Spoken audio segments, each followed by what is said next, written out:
Oui, alors moi j'étais musulmane il y a encore 2 mois et demi. Waouh. Et je suis médecin, on m'a annoncé un cancer des ovaires au mois de juin. D'accord, d'accord. Et pendant 3 semaines, 1 mois, en fait, j'étais très très mal, jusqu'à entendre parler de Jésus. Quoi, j'en avais déjà entendu parler, mais là j'ai été vraiment touchée sur une vidéo comme ça un soir chez moi. Et donc je me suis intéressée à cette personne et en fait j'avais pleuré pendant 3 semaines de tristesse et là je pleurais d'amour. Wow. Et je comprenais pas. Donc j'ai regardé beaucoup de vidéos témoignages sur Jésus et le soir même, c'était le 11 juillet de cette année 2018, Wow. je me suis mise à genoux dans ma chambre pour la première fois de ma vie devant Dieu et j'ai supplié pendant 20 minutes, Jésus, si tu existes vraiment, moi ça me suffit pas d'entendre parler de toi, je veux te voir. Et je veux te voir d'une façon que plus jamais de ma vie je vais douter de toi. Et en fait, pendant 20 minutes, j'ai attendu, j'ai supplié à genoux. Et il s'est rien passé, je suis retournée dans mon lit. Et là, j'ai entendu une voix qui me disait « Retourne-toi ». Et j'ai fait ma rebelle. J'ai dit « Mais il n'y a rien, il y a un mur blanc derrière moi ». Et j'ai entendu une deuxième fois « Retourne-toi » de façon très forte. Et là, je me suis retournée. Et en fait, au-dessus de mon lit, j'ai fait plusieurs pas de recul parce qu'il y avait la tête de Jésus, en fait. Wow. Et énorme. Et en fait, dans ses yeux, ses yeux sont pas comme les nôtres en fait. Il n'y a pas un cercle quoi. Il y a tous les univers dans ses yeux. Et en fait, il m'a regardé, il m'a transpercé le cœur. Et en fait, là, j'ai une urgence intérieure qui, pour une musulmane, est incompréhensible. C'est-à-dire que c'est pas venu de mon mental. Je devais me faire baptiser le plus vite possible. Donc le lendemain, j'ai cherché partout où me faire baptiser. J'ai regardé des églises sur Internet. J'étais devant des églises, j'étais là postée. C'était le 12 juillet. Et ça parlait pas à mon cœur. Je disais non, non, non. Les catholiques, les protestants, non, non, non. Et à la fin de la journée, j'ai dit à Jésus, tu m'as donné cette envie-là, donc guide-moi. Et donc il m'a guidée en fait vers des personnes qui font des baptêmes dans des lacs, des piscines, des trucs. Et donc j'ai été baptisée le 13 juillet 2018. Et là, j'ai vraiment vu, parce que en fait, je suis médecin psychiatre, addictologue, et je croyais pas trop aux esprits, tout ça. Et là, j'ai vu des esprits sortir de moi, etc. Wow. Donc j'ai dit.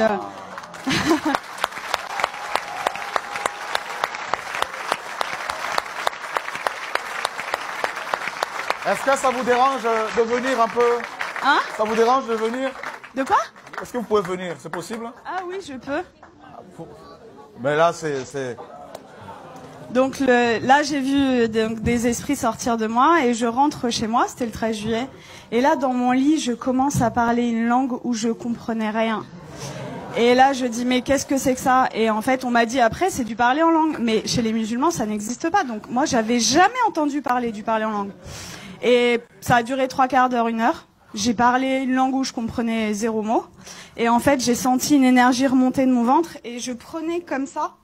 Et je jetais, en fait. Ça a duré 3/4 d'heure, 1 heure. Et là, au bout de 3/4 d'heure, 1 heure, j'ai arrêté de parler. Et j'avais des douleurs depuis 4 ans, tous les jours. Et là, pour la première fois depuis 4 ans, plus aucune douleur.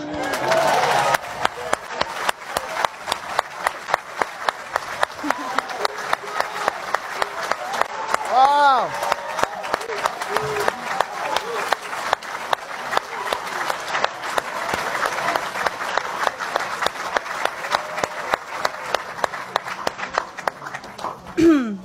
Et donc là, j'ai dit, ok, je suis guérie, c'est bon. J'ai pris rendez-vous chez mon gynéco le 17 juillet. Et j'arrive et je lui montre les examens complémentaires, les marqueurs tumoraux, l'IRM pelvienne. Et il me dit, bon, écoutez, alors c'est une maladie très sévère. On va opérer, on va faire un traitement, etc. Et là, je le regarde avec le sourire et je lui dis, vous savez pas ce que je vais vous dire? Je suis guérie. Et là... Et là, il me dit, comment ça, je comprends pas. Il m'a écouté quand même parce que je suis médecin, j'ai un cabinet juste à côté de chez lui, quoi. Donc il savait que c'était pas n'importe, voilà.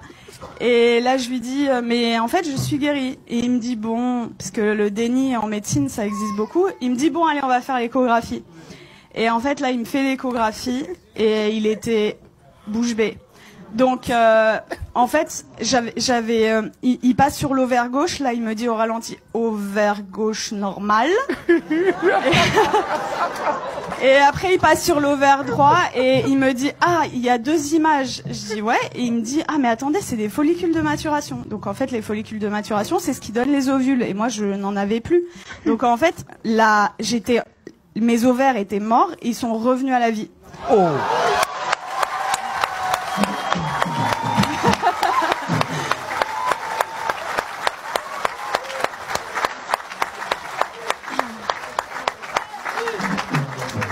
Et là, il retire la sonde et il me dit, vous vous rhabillez, vous allez m'expliquer ce qui s'est passé. Et du coup, je lui raconte en gros que j'ai rencontré Jésus 6 jours avant, qu'il m'a guéri et tout. Et il me dit, bon, écoutez-moi bien. Moi, je crois en Dieu, donc je pense que c'est possible. Je suis juif, donc je pense que c'est possible. Mais vous êtes médecin, attention, gardez ça pour vous. Et là, je lui ai dit, j'ai rigolé. Je lui ai dit, c'est impossible. Je lui ai dit, je veux que le monde entier...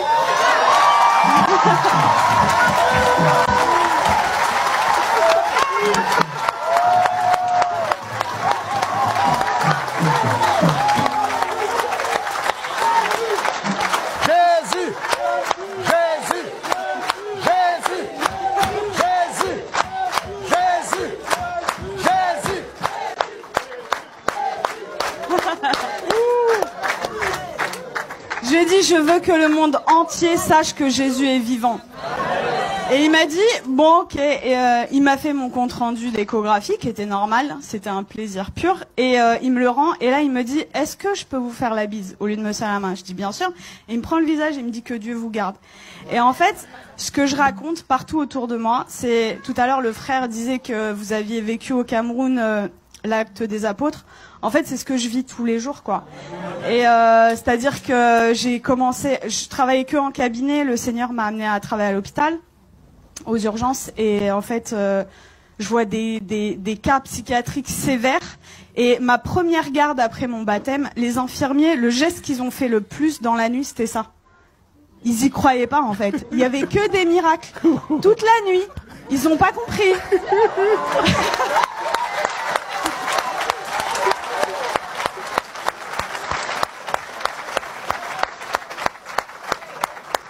Et en fait, partout où je vais, partout où le Seigneur donc est avec moi, il se passe des miracles. Et c'est ce que je dis, en fait. Moi, ça fait que 2 mois et demi que je suis chrétienne. Et je vois les frères et sœurs, ils osent pas parler de Jésus. Ils ont limite honte de lui. Je dis, mais oh! Moi, je vais au salon de coiffure, il y a des coiffeuses qui sont guéries. Je vais à la boulangerie, à la boulangère.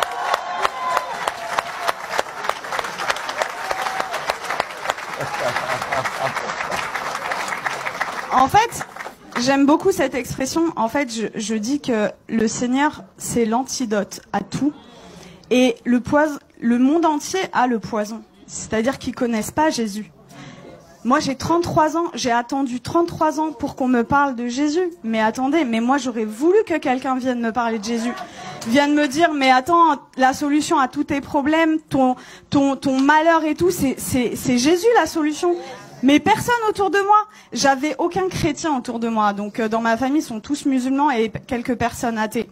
Et en fait, ils comprennent pas du tout ce qui se passe. Mais juste, je voulais vous dire que je vis des miracles tous les jours. Tous les jours, c'est des prodiges de Dieu. Je vais vous raconter juste, il y a quelques jours, ce qui s'est passé parce que je dois choisir et je peux pas tout vous raconter. Donc, il y a ma famille qui était en Algérie pendant tout l'été. Ils sont rentrés et il y a mon oncle, en fait. Il a de l'arthrose sévère au genou. Et je suis arrivée, j'ai raconté ce qui s'était passé cet été, et ils m'ont dit, ouais, c'est bon, t'arrêtes de nous parler de Jésus. Déjà, ils ont été tolérants, ils ont accepté d'écouter.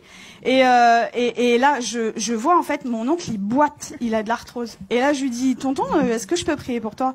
Il me dit non. Et ma tante, elle lui dit, bah, pourquoi, qu'est-ce que t'as à perdre? On va voir si ce qu'elle dit est vrai. Je dis, ok. Et là, le Seigneur m'a donné le verset, vous savez, où il ressuscite une femme et il fait sortir tout le monde, en fait. Donc en fait, j'ai pris mon oncle, je l'ai sorti du salon et j'ai prié pour lui. Et en fait, je lui dis, t'as mal à combien? Il me dit à 7 sur 10. Il boitait. Et donc je prie le Seigneur et le Seigneur le guérit. Il me dit, mais j'ai plus mal du tout. Et là, il commence à courir dans toute la maison.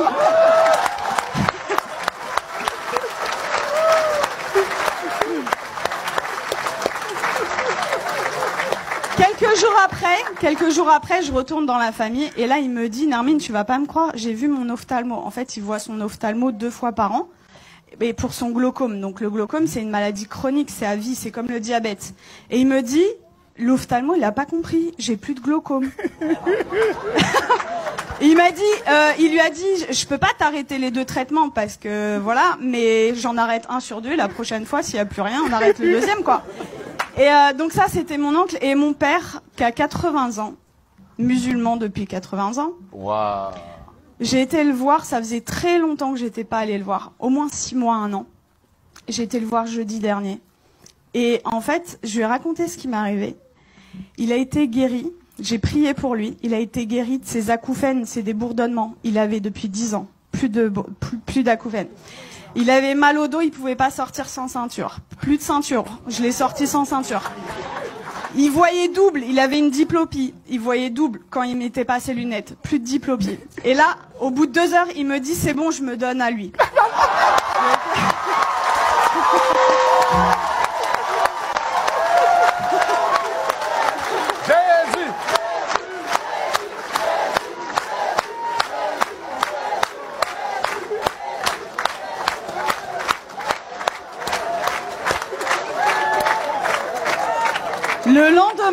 Le lendemain, donc c'était vendredi là, non, c'était pas hier, c'était vendredi dernier.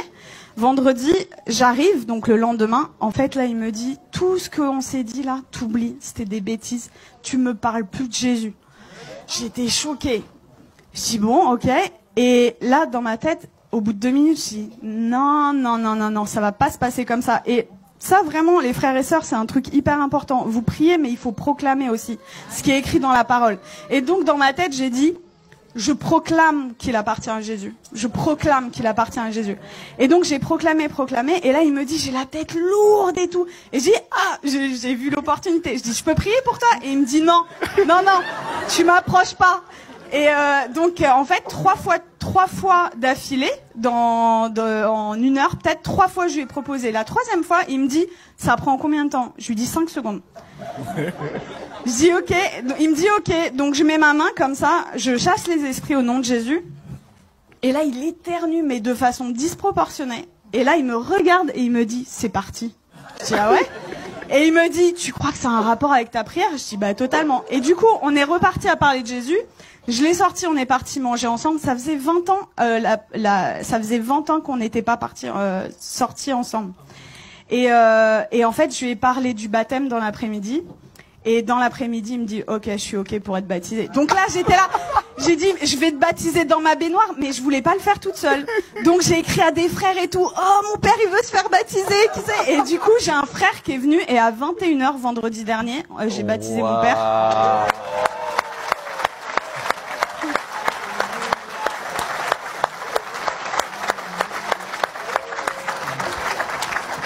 Et voilà, pour vraiment vous dire que rien n'est impossible. Il a 80 ans, il est musulman, jamais. Alors après ma conversion, le Seigneur m'avait donné une vision où je baptisais mon père.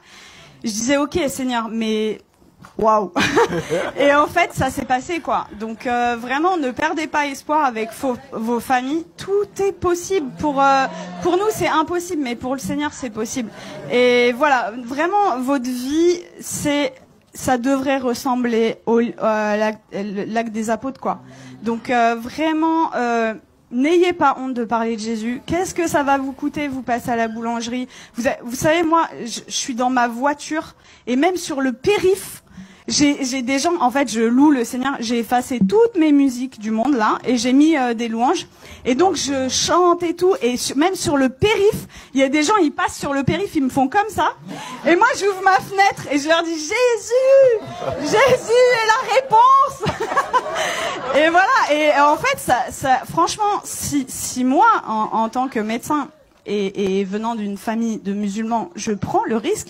Vous qui avez votre famille, etc., qui croyez, mais osez quoi, parler de Jésus tout le temps, parce que voilà, c'est j'ai une image qui m'était venue, c'est limite non-assistance à personne en danger en fait, de pas parler de Jésus.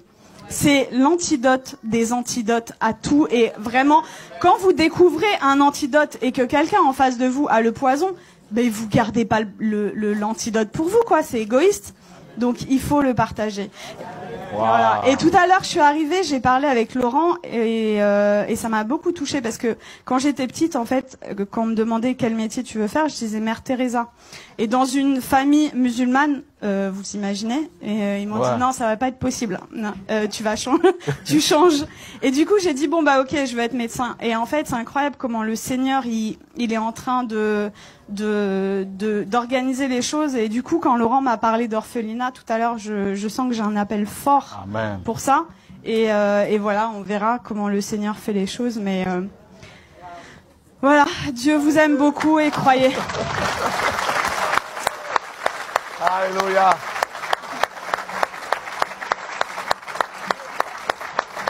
Wow. Gloire à Dieu.